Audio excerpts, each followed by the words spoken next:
Hello, Abigail here with the astrology of Aquarius season.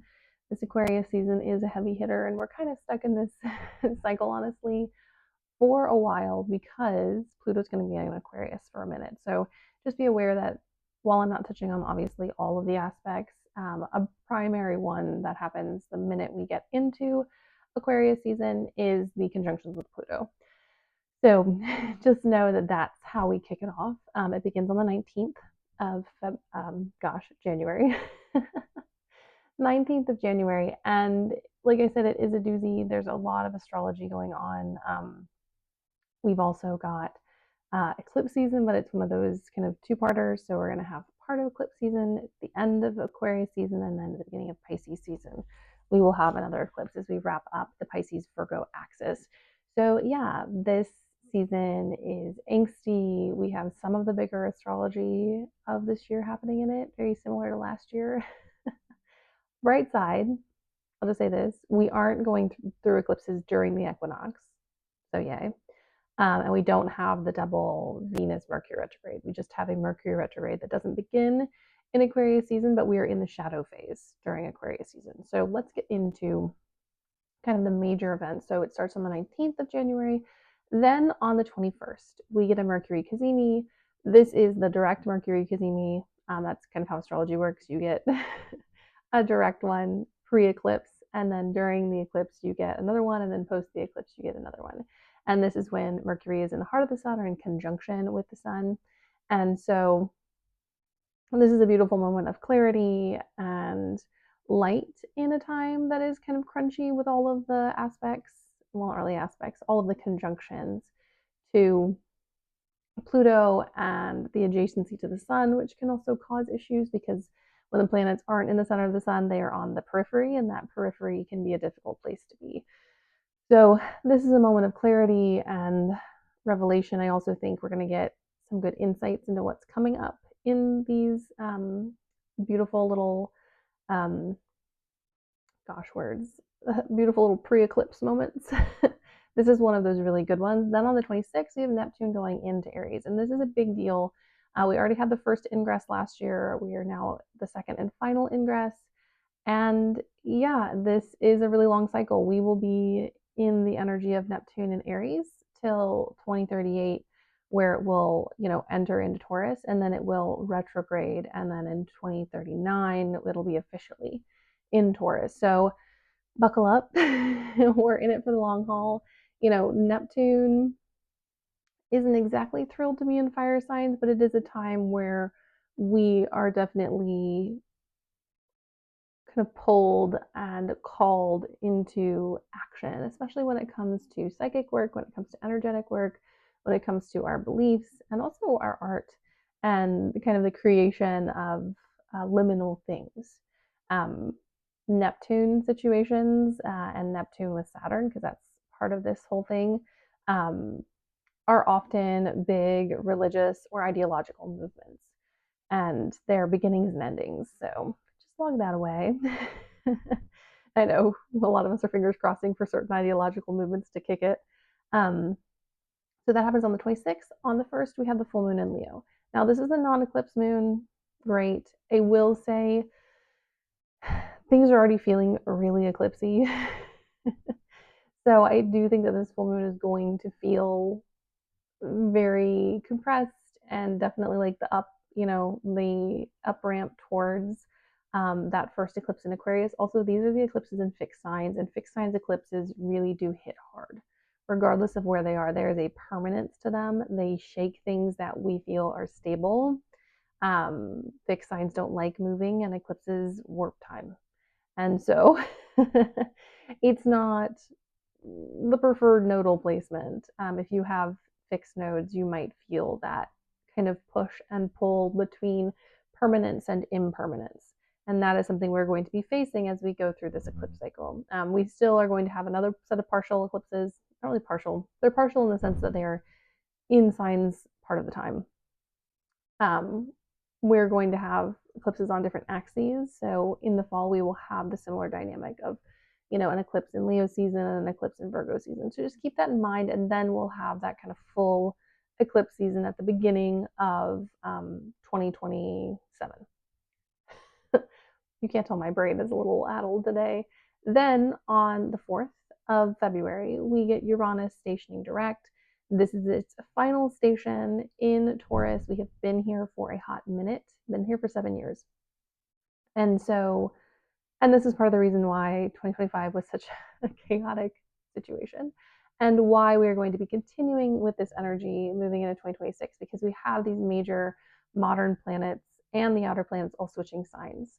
And this is that moment in Aquarius season where we really get into this official switch over. On the bright side, while I don't know that it's going to, it's difficult to qualify astrology as good or bad, and I don't advise it. But I will say, getting the planets into a sign, we at least can kind of get into the meat of something. We are not constantly ping ponging between old and new, past and present and future. We get to at least have some kind of consistent progression, and all of the planets are moving again. So besides Pluto, all the outer planets. So we have Neptune moving into Aries, which I've already talked about. We're going in a minute talking about Saturn moving into Aries. Uranus will move back into Gemini for its 7-year transit on April 25th.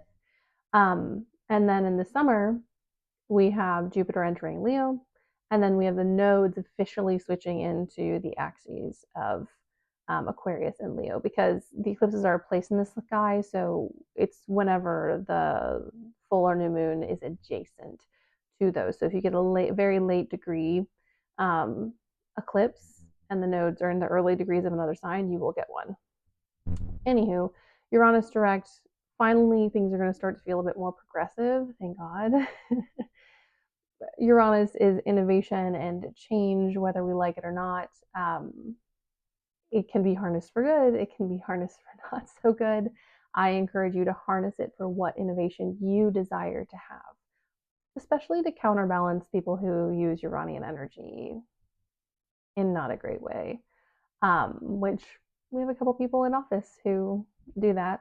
Anyways, on the 6th, Mercury goes into Pisces, and a few days later, it will enter the shadow period of its retrograde. That retrograde will start in Pisces season, and will be securely in the sign of Pisces. So we won't be crossing over any zodiacal barriers. So that's coming up. It is going to be a part of this chaos and shit show. So just buckle up, recognize that it's coming. Mercury retrogrades are about re-understanding, reimagining, reprocessing. They're not necessarily the worst thing that can happen to you, but I also do think minimizing them is a mistake as well. I know a lot of people go through a lot of transformation and change during Mercury retrogrades, even though they happen multiple times a year. I don't believe in the whole like doom and gloom, oh no, Mercury retrograde, what are we going to do? But I also don't like the whole like, oh, it's not that big of a deal, it's not that important. A lot of really important things have happened to me during Mercury retrogrades, partially because I'm Mercury ruled.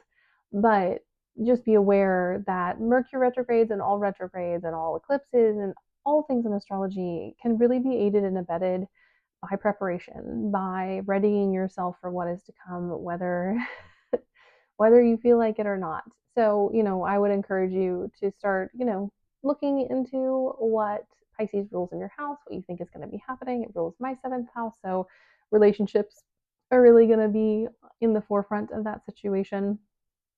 And interpersonal, intimate connections. If you have it in a different house, it's going to have a different meaning. So I would suggest you do a little bit of research, or, if you don't want to do the research, get a reading with someone. And this is a season like this where so much is going on. This is a great season to get some insight. Then we have Venus entering Pisces, and thank God she's not retrograding. Will be later this year between Libra and Scorpio, but we're not there yet. That's going to be in the fall. And then we have on the 13th, Saturn goes into Aries for its final time. It will stay there until 2028. Saturn has about a 2.5-year cycle. We've already had kind of the beginning of that in 2025. And if this is your Saturn return or your second Saturn return, or if you've made it this far, your third Saturn return, which is pushing it, welcome. This is the time for you to really allow things to shift and change in your life, to recognize where structures are not benefiting you, Also, this is a fallen Saturn, so this is a Saturn that doesn't really function like other Saturns. The chance to get a more intimate connection to the uniqueness of your experience and your chart and your life, and to really step out on your desires and your purpose and your path. So, congratulations, and also hang in there. I don't believe in the doom and gloom around Saturn returns. Some people have great Saturn returns. It's really chart dependent. Um, Mine was a struggle, but I also have a tricky Saturn in a tricky house. So it's all very dependent on where those placements are and what your rising is, and yada yada yada. So it's not all bad, but it is going to be very different. And I will also say, if you do not change at all during your Saturn return, one of the other transits is gonna is gonna come for you. Those Saturn squares are gonna come for you because if you resist that change, it will come for you eventually. You'll just be dragging out the process. Anyways, then the final kind of big event is that first Aquarius eclipse on the 17th. It's going to be a doozy. Um, Later degrees of Aquarius. We've got that square with Uranus. You know, a lot of stuff really hitting home, a lot of shifts and changes. Like I said, it's another time where I just encourage people to go peek into their chart and see where it's happening so that you can best prepare for what is coming. If you truly desire change, the eclipses will make that happen for you. If you are resisting change, the eclipses will make something happen. So, my kind of policy with eclipses is to surrender and to allow them to happen. Am I always good at it? No. The last eclipse cycle, I may or may not have had my eclipse moment 3 weeks after the eclipses because I refused to accept my fate. Um, so take it from me. It will come for you eventually. I always suggest working with the energy, participating, allowing it to help move your life forward, even if you are struggling to let things go that just need to be ended. Eclipses are not just endings, they're also really beautiful beginnings. You just have to have the perception to recognize when that threshold happens. And not all of us do, and that's fine, and it's appropriate to grieve. But do know while you're in the process, there's something better on its way, and that not everything is meant to last forever. And it's an important lesson, especially in the fixed eclipses. Anyways, my dears, that is the astrology of Aquarius season for 2026. I wish you all grounding and rest and allow yourself to be carried by this energy rather than trying to force it to do what you want, because it is genuinely a waste of time and you will move through things a lot faster if you just let it happen. Um, and believe me, I know it's not easy, but you will come out on the other side and you will be more capable and more expansive and more able to invite the things that you desire into your life. Anyways, blessed Aquarius season.